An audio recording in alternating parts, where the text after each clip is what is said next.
ఆంధ్రప్రదేశ్ రాజకీయాల్లో మరోసారి పాదయాత్ర setting politics వేడెక్కుతున్నాయి. గతంలో ప్రజా సంకల్పన యాత్ర ద్వారా అధికారాన్ని హస్తగతం చేసుకున్న వైఎస్ జగన్మోహన్ రెడ్డి ఇప్పుడు మళ్లీ అదే అస్త్రాన్ని ప్రయోగించేందుకు సిద్ధమవుతున్నట్లు తెలుస్తుంది. ఈ నేపథ్యంలో వైఎస్ఆర్ కాంగ్రెస్ పార్టీ కీలక నేత సజ్జల రామకృష్ణారెడ్డి చేసిన తాజా వ్యాఖ్యలు రాజకీయ వర్గాల్లో పెను సంచలనం సృష్టించాయి.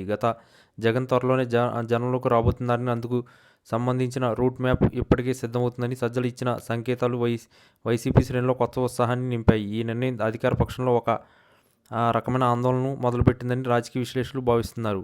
సజ్జల రామకృష్ణారెడ్డి ఈ పాదయాత్రను ఒక గుడ్ న్యూస్గా అభివర్ణించడం వెనుక పెద్ద వ్యూహమే ఉన్నట్లు కనిపిస్తుంది. ప్రస్తుతం రాష్ట్రంలో నెలకొన్న రాజకీయ పరిస్థితులు, ప్రజా సమస్యల మీద జగన్ నేరుగా పోరాటం చేయాలని నిర్ణయించినట్లు సమాచారం. గడిచిన ఎన్నికల ఫలితాల తర్వాత కొంతకాలం మౌనంగా ఉన్న జగన్ ఇప్పుడు మళ్లీ ప్రజల్లోకి వెళ్లడం ద్వారా కేడర్లో ఆత్మవిశ్వాసం నింపాలని చూస్తున్నారు. ముఖ్యంగా కూటమి ప్రభుత్వం అమలు చేస్తున్న విధానాలు ప్రజల్లో పెంచుతున్న అసంతృప్తిని తన వైపు తిప్పుకోవడానికి ఈ యాత్ర ఒక గొప్ప అవకాశాన్ని సజ్జల వ్యాఖ్యానించారు.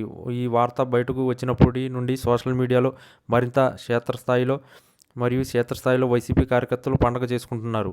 మరోవైపు ఈ పాదయాత్ర వార్త తెలుగుదేశం పార్టీ అధినేత మరియు ముఖ్యమంత్రి చంద్రబాబు నాయుడులో ఒక రకమైన భయాన్ని కలిగిస్తుందని వైసీపీ వర్గాలు ప్రచారం చేస్తున్నాయి. జగన్ పాదయాత్ర ప్రారంభిస్తే వచ్చే ప్రజాస్పందనను తట్టుకోవడం ప్రభుత్వానికి సవాలుగా మారుతుందని సజ్జలు పరోక్షంగా హెచ్చరించారు. గతంలో పాదయాత్రల ద్వారానే రాజకీయ మలుపు తిరిగిన సందర్భాలు ఉండడంతో ఈసారి కూడా జగన్ అవే ఫలితాలను ఆశిస్తున్నారు. ప్రజా సమస్యలపై పోరాడుతూనే ప్రభుత్వంపై ఒత్తిడి పెంచడం ఈ యాత్ర ముఖ్య ఉద్దేశమని తెలుస్తుంది. జగన్ వస్తే చాలు, జనం తండోపతండాలుగా వస్తారని, అది చూసి చంద్రబాబు ప్రభుత్వం విలవలాడుతుందని సజ్జలు తన అంతర్గత సమావేశంలో కూడా పేర్కొనడం వార్తలు వస్తున్నాయి.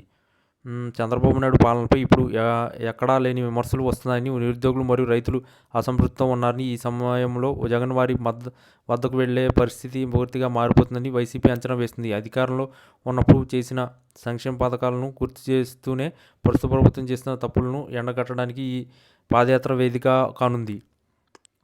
సజ్జలు చెప్పిన ఈ శుభవార్త రాష్ట్ర రాజకీయాల్లో కొత్త చర్చకు తెరలేపింది. ప్రభుత్వంపై పోరాటమే లక్ష్యంగా సాగే ఈ యాత్ర ఇప్పుడు ఎక్కడ మొదలవుతుందని దానిపై సర్వత్రా ఆసక్తి నెలకొంది. నిజానికి జగన్ పాదయాత్ర అంటే చంద్రబాబు ఒక పీడకల లాంటిదని, ఎందుకంటే 2019 ఎన్నికల ముందు జగన్ సాగించిన సుదీర్ఘ యాత్రే వైసీపీకి అఖండ విజయాన్ని ఇచ్చిందని సజ్జలు గుర్తు చేస్తున్నారు. ఇప్పుడు మళ్లీ అదే స్థాయి ప్రజా మద్దతు కూడగట్టేందుకు జగన్ సిద్ధమవుతున్నారు. ఈ పరిణామాలు గమనిస్తుంటే రాబోయే రోజుల్లో ఆంధ్రప్రదేశ్ రాజకీయాలు మరింత రసవత్తరంగా మారుతున్నాయని స్పష్టమవుతుంది. జగన్ అడుగులు వేస్తుంటే తాడేపల్లి కాకుండా అమరావతి సచివాలయం వణుకు పుడుతుందని వైసీపీ నేతలు ఎద్దేవా చేస్తున్నారు. ఈ పాదయాత్ర అధికార పార్టీకి వ్యతిరేకంగా ఒక పెద్ద ప్రజా ఉద్యమంగా మారుతుందని సజ్జల నమ్మకం.